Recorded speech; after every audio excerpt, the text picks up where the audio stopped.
आज दिनांक 13 जुलै 2025 या व्हिडिओमध्ये आपण संपूर्ण महाराष्ट्राचा हवामानाचा अंदाज 13 जुलै रोजी कसा असणार आहे हे आपण या व्हिडिओमध्ये जाणून घेणार आहोत। तर मित्रांनो, स्वागत आहे तुमचं शेती व सरकारी योजना या युट्यूब चॅनलवरती। या चॅनलवर आपण हवामान खात्याचे अंदाज, पावसाचे अंदाज, शेतीविषयी सर्व माहिती आणि सरकारी योजनेचा सर्व आढावा घेण्याचा प्रयत्न करत असतो। तर आपण चॅनलवरती नवीन असाल तर आमचा युट्यूब चॅनल सबस्क्राईब करा। कोकण विभागामध्ये मुंबई, रायगड, रत्नागिरी आणि सिंधुदुर्ग येथे कसा पाऊस असणार आहे हे आपण पाहूया।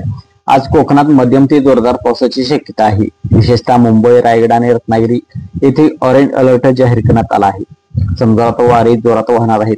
मच्छीमार बांधवांनी समुद्रात न जाण्याचा सल्ला हवामान खात्याचा आहे। तर पश्चिम महाराष्ट्रामध्ये पुणे, कोल्हापूर, सातारा आणि सोलापूर येथे पाऊस कसा असणार आहे हे आपण पाहूया। पुणे व सातारा भागात आकाश ढगाळ राहील, हलक्या सरी पडतील।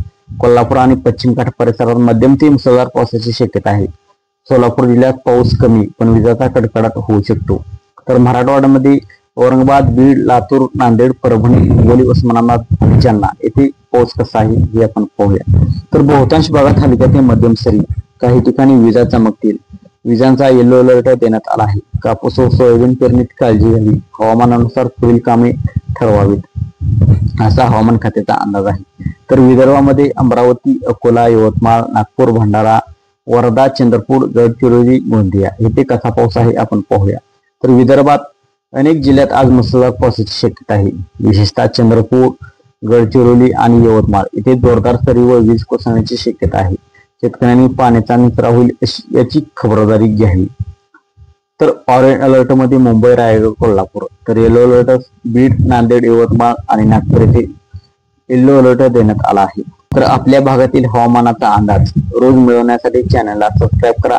शेतीविषयक योजना, सल्ला आणि अनुदानासाठी आपल्या सोबत आम्ही आहोतच। जय जवान, जय किसान।